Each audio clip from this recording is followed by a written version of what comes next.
ngira abantu bazokwihana ntibikunda. Yesu yavuze ngo ubwanyu ntibinjiye n'abagomba kwinjira muragira murabamutsa mufata umwanya wo kwiyumvira kuri bibiri ibi bintu by'ijuru womengo ibintu bitazoba. Imana akwiye guhumura amaso abantu.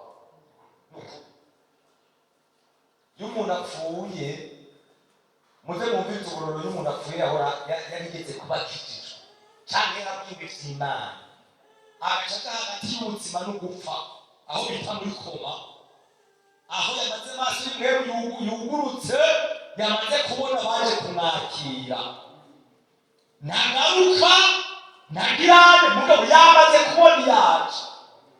Abenshi bagenda no kuvuga bapfutse bakavuga iyo bagiye bakavuga ingene bahabona n'abaje kubakira ntacyo bari bumufashe ntibari bukwege batigaruka agati n'akagirane koko ibyo kuki bikaba iki mwebwe mukirane kandi ibintu byo gupfa ntibigira foromire ndabivuga uko nyine nta buryo wabifata. Uyu munsi turashaka kuba twicaranye nawe uyu munsi uhapfa kandi muri abo bantu basigaje kubaruka ariko turashaka kuba twicaranye ahageze atari umusuniha uranyumva neza ku mugoroba cyane ryari wa muntu kwa ahamwe ko mwese umuntu wese aharura ko nibura asigaje nk'imyaka 50 yo kubaho niko sakana aho umuntu nibura ndacasigaje 50 uyu munsi tuhaba tukuhamba nico kibazo cy'abantu. Urashaka kurirengagiza ibiko ndavuga kuko wiheze wibaza ngo urashaka cyane 50 uwo muntu ndiko ndavuga nk'ubuye ari muri moro kandi yakwaye bakigo uyahara ngo nawe yatsikanye n'abazageze kwaye ejo muri twa umukozi w'Imana yagiye mu ijuru we yazake kurwe kuba muri we yafutse ubutumwa yafutse ubutumwa kwa mu kumugoroba ahamaze kugera bacha mutana muri moro yego ari wacho yanga afite ubutumwa kubona ariko ndabuvuga neza ibyo gupfara foromire bigira mugasa kandi ituma ari mubi abantu bose basikaje nk'inaka ni muri binongo kandi arashaka kuvuga ati hanye kuko azati tobati hagashanye kumbe uyu munsi tumuhaze cyangwa tumuraza muri moro uyu munsi ngene ibivuga ngo aho wumvira ijwi nuko manaziki umutima chance yawe ni ingene ni kubyumvisa yari chance yari tomo mugabo mwira kujanye kubera Satani kandi naba guhusha ijuru biroroshe mugabo guhusha umuriro nizo nugire ngo guhusha ijuru n'akantu gato mugabo guhusha umuriro yego biri hafi banga kuja mu muriro urashaka guhusha ijuru mugabo umuriro ukira yego nari kwa nzazi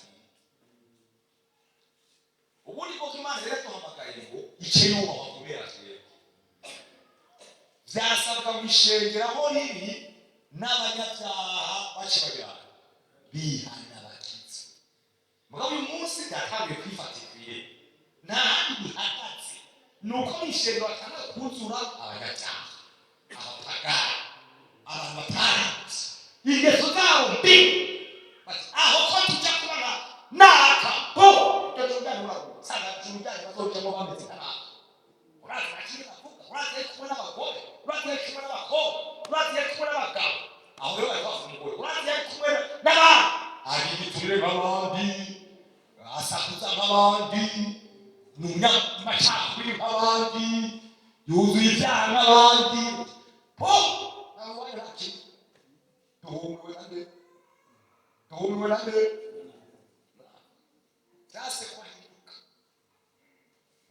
wari uwomewe yadapfumaza mbere agapfuma inyuma tukamusengera tumuzi reka n'umuntu bituma yamusengera twibaza ngo turi kumwe tutagize tutari kumwe uyo rero yigeze tukanamwibuka tumwihera kumusengera abantu kubera gese ugasanga mbere gusengera nakamaze kihera giye bambi ukababandi abo twabonye mu bikorwa abo twaririmbana abo twaserengana manda aribo n'abagesera bagesere cyane nawe nashaka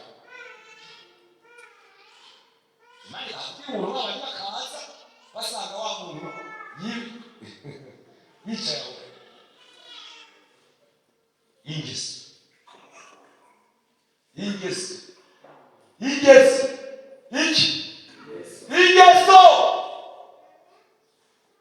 Ingeso z'umuntu zirashobora guhindurwa zikaba mbi kubera icyo turaba, kubera icyo twumva, kubera abagenzi babi.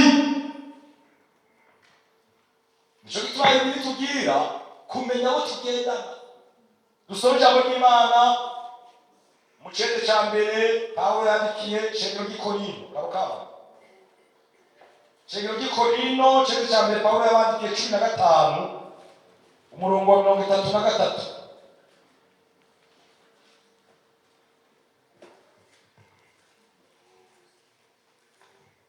Somuta rya Yesu.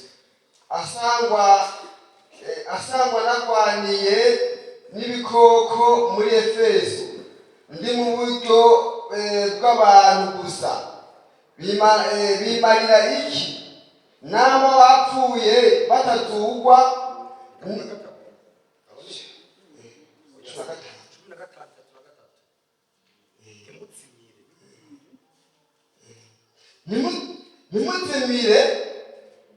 Nimuzimire kubana n'ababi byonona ingeso nziza. Nimuzimire kubana n'ababi byonona ingeso. Kubana n'ababi konona ingeso nziza. Kubana n'ababi kugira konona ingeso nziza. Kugirane konona ingeso nziza. Ashobora hagati bakabuje gusa. Kubana n'ababi konona ingeso nziza. Wana wabiri kandi wanamwiyubwira Satani. Satani. Ubona hamwe. Eko kwe. Satani yiyumviye ingene abantu bobana n'ababi bakonona ingeso nziza. Urashobora kubura uyu munsi Satani akamuha kubana n'uri muri Europe kandi kubera ubuhinga bwande ugasanga wirenga ubana n'ababi bo muri Amerika, abasambanyi bo muri Amerika mukabana, ukabonera kuri byaha, ukabona yabicanyi bo muri Amerika, kuko Satani arazi ngo kubana n'ababi konona ingeso nziza. Ubu buhinga bwa none Imana irabucamo iyo twahishuriwe.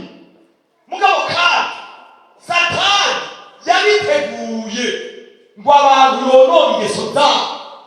Ugasanga n'umuntu wo ngaha mugabo abana n'umubi wo muri Europe, wo muri Aziya atigeze abona, mugabo kubera mondialisation y'ubuhinga bwa none isi yamaze kuba nk'igifusi, murabana ivyiyumviro vyiwe akabigushiramo ukavyakira.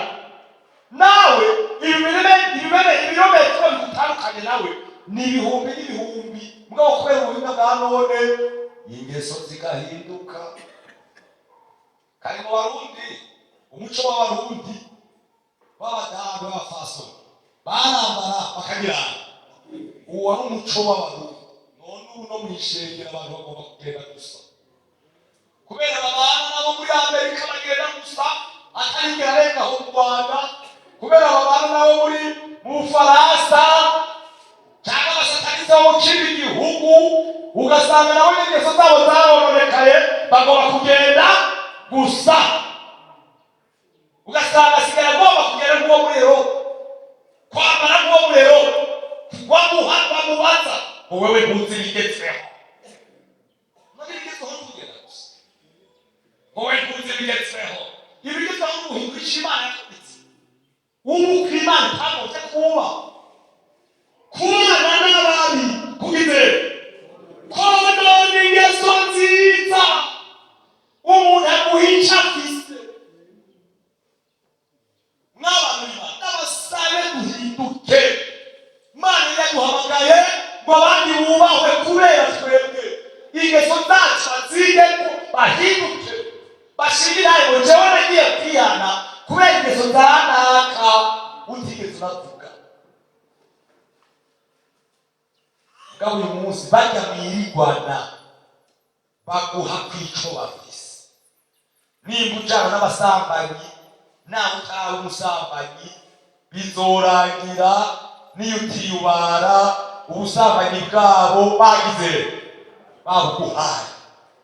Abenshi barabaye abasambanyi ubwa mbere atacyo bari mbwa bivanye nuko babanye bacuditse bagendanye nabo birangira nabo nyine bagize basambanyi. barahari ni benshi ubwa mbere batari abasambanyi mbwa bivanye nabo bagendana bakorera barabibaha kubana n'ababikonona. Ubuhinga bwa none Imana idushoboza nyine tubukoresha.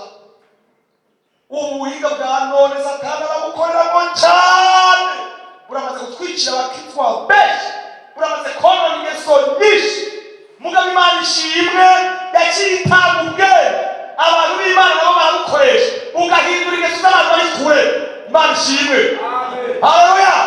Ugasanga ndi ngaha ihanaka mugabo namurazi ntabwo utabuzi kuri we azoca kwiyitirira. Iyi ngabire gusenda ibisigo nari kuyihanaka mugabo ntasiga nayo ushobora gutwara aryama amasaha yose arya imyanya mu mwanya wose. None ndayihende kadusanga twibereye mu ishengero atangabire zikora kandi ntemu yera kiri ku kiti kubera Imana yitegereza ikabura mbega ninde nokoresha nohingami akambere w'ikimazi na cyane cyane kw'Imana igomba kw'ingabire zayo zikoreshwa n'abantu biyeza n'abantu biyeza. Pawulo yandikiye Timoteyo igice cya kabiri ku murongo wa 21 ngo umuntu niyiyeza akitandukanye n'icyo cyose cyangwa izo zose azobya ikoreshwa cy'icyubahiro cececwe kigiranye n'icyo ikimazi cyatunganirizwa cyiza cyose. Ariko abantu kugira n'abo bantu bakenye Imana itabona irondera ikabura ikaronkamwo bake byagomba benshi abantu bezwa. Harimo ukwezi gupfukama yabisetse ukwezi guhera utamuboneka amezi abiri atatu umwaka atazi icyo bita gupfukama. Ukiyumva uti none uwo muntu abaye mu icusi ntamenya. Ugasanga afise umugore afise abana afise umugabo afise ababanyi yaba gutanga nk'uko iwanyu. Rimwe na rimwe ugasanga n'ububeshi burabamo umugabo ntiyenzwe. Rimwe na rimwe ugasanga n'umunyarusaku ntiyenzwe. Rimwe na rimwe ugasanga n'umunyamacakubiri ntiyenzwe. Agaca akenera kugomba Imana yubaho biciye muri jewe nawe atenzwa. Bibiliya ivuga ngo niyiyeza niyiyeza Mana ikenera bikoresha ngo icyubahiro cyayo kigwire abantu bayimenye yubahwe mugabo. Turabafisa abantu biteguye kubikoresha Imana. Mana rero dutabare ariko n'umugambi w'Imana. Rero Imana izobe dukorera Imana yakomeye. Yesu ashimwe, Yesu ashimwe, Yesu ashimwe. Nukuri twiteguye Imana dukoresha izina ryayo rigere yubahwe.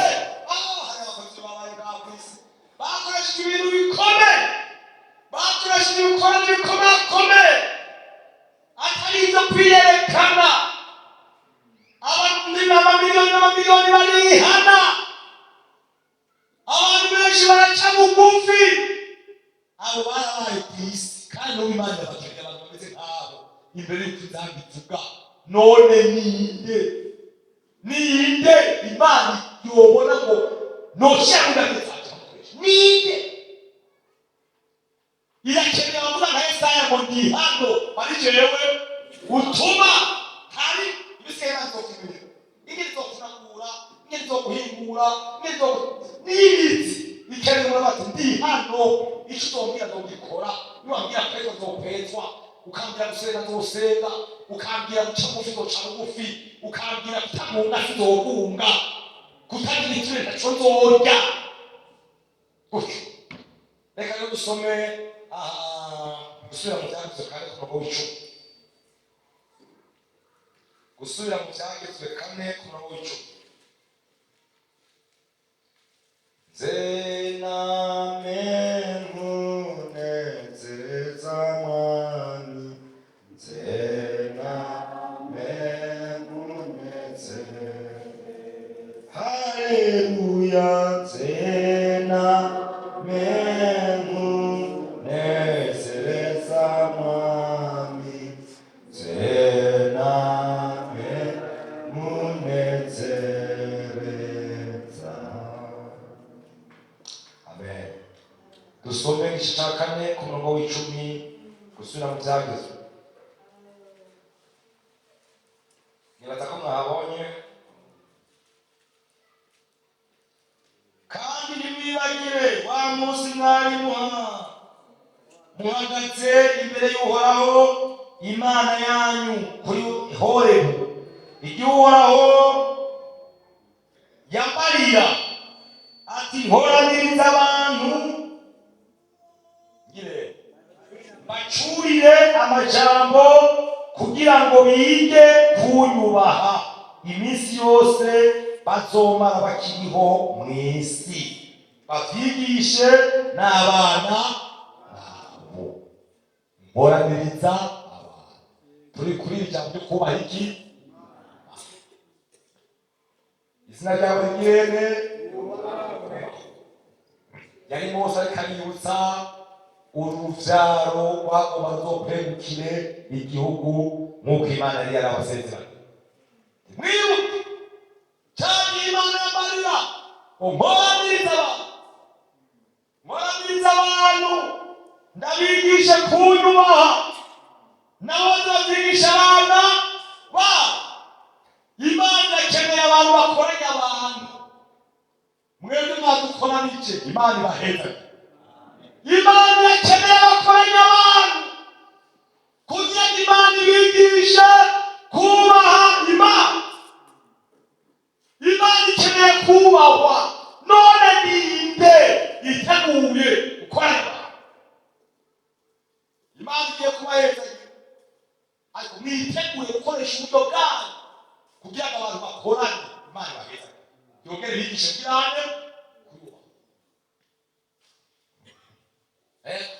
Ngire umuntu Imana nkabigirane rwoheho, abantu bakegerana, Imana ikabigisha ko bakwiye kuyubaha. Yabwiye Mose ngo nkoranirize abantu.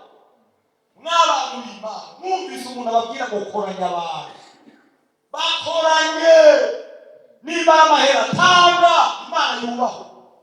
Nimba ubwenge bwanyu bukoreshe, koranya abantu, biri mu mugambi w'Imana. Koranya abantu, gira amakoraniro, n'abagira amakoraniro ataca amazina barayagezwe. Ikoraniro y'uko abantu baba bubaha Imana. Icomba aya makoraniro ya kera gasubira. Jewe muranyumvira, je sinzi ko muramukiyumvira nawe. Hari ibikoraniro byahora biba ku masitari binini, abantu bagakora bavuga hirya n'ino, mani bakora ibitangaza bakabahoka, ibisigo bikava mu bana bamoye bagakira, ibimuga bikamuguruka, Yesu akagaragara, Imana ikigaragaza ubuntu bwayo bukagaragara. Ukaba uyu munsi niyumvira ibyagiye bazeye, uramuvyumvira ngo ibyagiye barakoranye abantu bakaririmba uvuye mu migi itanuka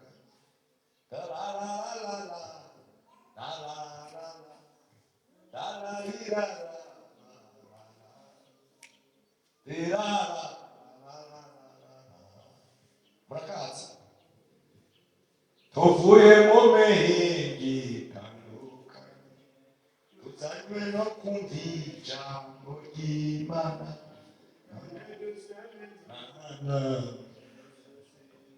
Imana Mwumvise baba bavuye muri iyi gitero bitandukanye, abavuye mu buseruko, abavuye mu burengero, abavuye mu bumanuko, abavuye mu buraruko, bagakorana. Haleluya! Umukozi w'Imana agakoresha ibikomeye, ibitangaza bigakoreka, Satani atibagaguye agahuma, abantu bakabohoka. Uraza abantu bihanye, uraza ibikomeye byatumye abantu bagapfa Satani, ababosho bakabohoka, abantu bari barabaye imbohe za Satani bakabohoka, bakaronka ubwigenge. Mugabo uyu munsi bikora bikiri gake byari jendi ubukene. Oya ubukene amahera arahari, ahubwo tuzongera ahandi. Koranya abantu, koranya abantu, Mana heza, koranya abantu, koranya abantu. Imana ibigisha kugira kuyubaha, siko koranya abantu ibihumbi n'ibihumbi bumva izina ry'Uhoraho ingene bifite ububasha. Nico gituma kuri iyi misi abadayimoni mbona umengo abaherusi erega twabirekeyeko noneho. Iyo umuntu yirekeyeko no kugakamira ubyaha, yego va hasi, abasenzi basenge, abafise amahera bayatange, abafise uburongozi babukoreshe, abantu basubire bakorane, Imana icure ijambo, abantu bubahike Imana. Ibitangaza bigire bikoreke, abadayimoni bagire bahunge mu izina rya Yesu. Haleluya, haleluya! Abadayimoni bahunge mu izina rya akarere kabohoke, abandi imbohe za Satani Imana igire irabohore mu izina rya Yesu. Imana isubire dukomeze. Ego twabyatuye mu gihugu cyacu, Imana nisubire imenyekane gusumba uko yahora. Haleluya! Nisubire imenyekane, ibitangaza bikoreke, abarwaye ibirwara bidakira bagire bakire, abarozi bagire bakogwe n'isoni, abo kwihana bihane, abatihanye nabo ibyabo bishe mu izina rya Yesu. Amen. Bishe uyu munsi abarozi umengo nibo bagaba, kubera iki? Hari igihe twibagira icyo turi. Iyo Imana yubashwe n'abarozi barabimenya, ako karere Imana yubashwemo n'abarozi barabimenya, ibyabo bigapfa bigasangamuka, abantu b'Imana bakaronka amahoro. Mu Isirayeli mbere bari bafise itegeko risanzwe,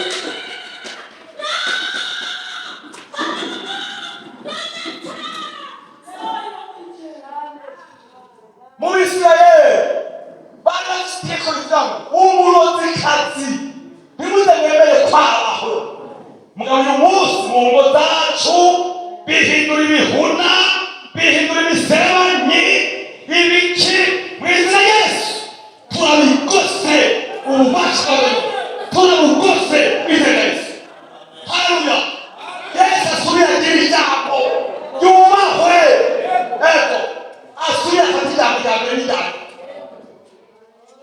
Imana isubire ihagurutsa abakozi b'abahinzi, ego abasenzi bapfukama bagahabagiriza Imana, bagafata mbiri ububasha bw'abadayimoni. Turabakeneye abasenzi atabasenzi. Hariho itandukano ry'umusenzi n'umusenzi. Umusenzi ni uwaba mu vyiwe, Mana ngibi, Mana ngibi. Oya, dukeneye abasenzi bahamagara ubushobozi bw'Imana bukororoka, abantu bakubaha Imana. Nibo dukeneye. Muri iyi misi ya nyuma turagomba kwimansira gukora. Haleluya, haleluya! Turakora kera, ego turakera ko Imana izakwiyerekana.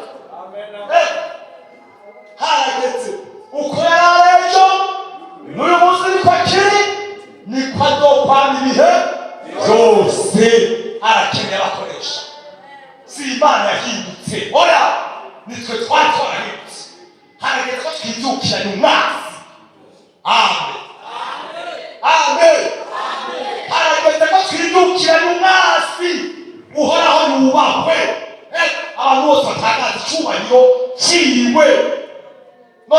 imana ishobotse, dushobotse kabisa, kandi ndi mu mugambi w'Imana. Imana izobidukorera. Haleluya, haleluya. Biri mu mugambi w'Imana, ni iby'ukuri Imana izobidukorera. Ariko Imana ikiyategura, barahari, ikiyategura kugira ngo bahangane n'ububasha bw'umwijima. Namwebwe mwitegure, mubemo kabisa, namwe mwitegure. Hariya Imana ikiyategura kugira ngo yubahwe mu mahanga yose, kuko Imana izoguma iri hejuru. Nawe ukamesa atarakumanisha, oya, Imana izoguma iri hejuru. None rero Imana ibishobotse, Yesu yavuze ngo musenge muvuga muti Data twese wo mu ijuru, izina ryawe ryera rubahwe. Kugira ngo izina ry'Uhoraho rubahwe, bidusaba ko tubanza kuba twarihanye neza. Umuntu rero Yesu akamushikamwo, amaze kumushikamwo, wakumva yo kwatura Yesu ahari hose, ingeso ziwe zikavuga gukomera kw'Imana, abantu bakamwigako, abantu bakavuga bati twobanka naka. Nuko Imana ikadukoresha muri iyi minsi ya nyuma kugeza aho abantu twokoranya ibikorane, tukemera agakora Imana duhezagije, tukemera bigahita kukivira kubera Imana ibitangaza bigakoreka, ikoresheje twebwe ubwenge yaduhaye, ikoresheje ibyo yaduhezagije, ikubahwa, abantu bagakoranya amakoraniro kugira ngo Imana yubahwe. N'aya majambo Yesu abahezagije. Tugomba dusenga Imana. Haleluya. Tugomba dusenga Imana, tumaze umwanya utari muto turi kuri iri jambo.